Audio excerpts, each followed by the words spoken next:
must be a clear distinction between those that are the kings in Israel and then the daughters of hidden men. It must be clear that there's no place, there's no common ground that can be found between one that has experienced Hagiazo and one that does not know God. This was the problem of Israel. In Ahab's union with Jezebel, he broke the first order of God, which was the order of separation. He broke it. And immediately that distinction was removed. It became very easy for Jezebel to gain control, because the system of Jezebel, its major power is control. Right now, things like Afro gospel, and you see, the thing about this Jezebel spirit is that it will now try to Christianize things that have been called an abomination.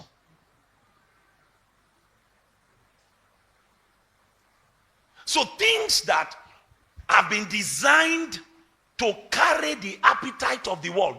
You know, that's what we do most of the time. The appetites that are in the world. We know that we are raising a generation that likes a certain kind of sound, likes a certain kind of teaching, likes a certain kind of behavior. So we go out and say, okay, this sound, this teaching, this behavior is Babylon, but how can we Christianize it? So that if we add Jesus to it, we can now repackage it and feed the carnal lust of a generation. So we look like we are in Israel, but something else has taken over the appetite of the church. And so people constantly have to Christianize abominations to feed the carnal lust of a generation. So Baal became an alternate system to God, such that all the altars of worship of God were destroyed. All. Jezebel successfully, carefully eliminated all the altars of God. Made sure Israel turned their back against the covenant of God. And then she began to build altars for Baal.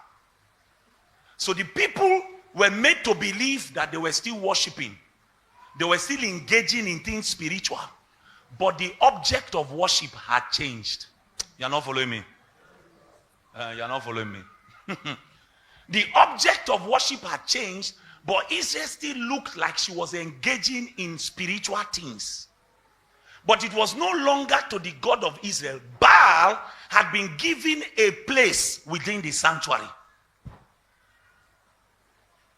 In fact, my wonder has always been for Israel that when they were breaking down God's altars, when they were building a temple for Baal in Samaria, where were the Israelites? Where were they? Ahab had gone into an unholy union, married a Sidonite princess, one who Bible scholars tell us had a history. Her reputation was well known that this was a dangerous woman.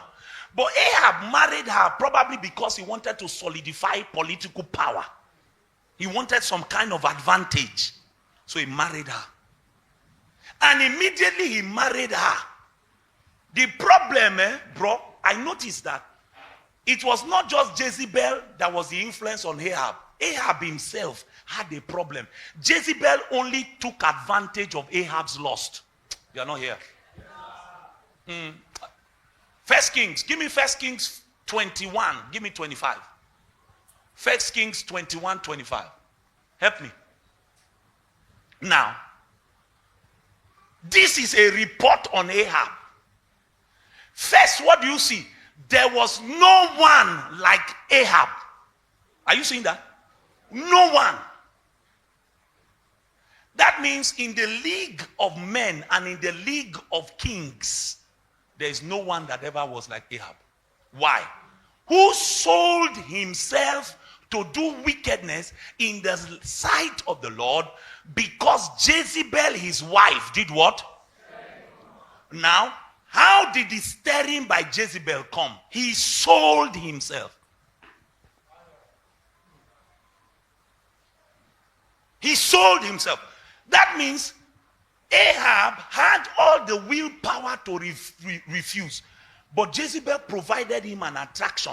But there was already something within his heart. And he willingly did what? Sold himself. Go to the next verse. And he behaved very what? Abominably in following idols according to all that the Amorites had done, whom the Lord had cast out before the children of Israel. So what Jezebel really did was, she came and she took advantage of a lust in Ahab's heart. You see, many musicians that we call worship leaders, many preachers know that a generation has risen within the body of Christ that cannot endure sound doctrine. A generation has risen within the body of Christ that does not like the simplicity of the teaching of the gospel anymore. And you see, many people may not like me when I say these things, but you see, this obsession with power,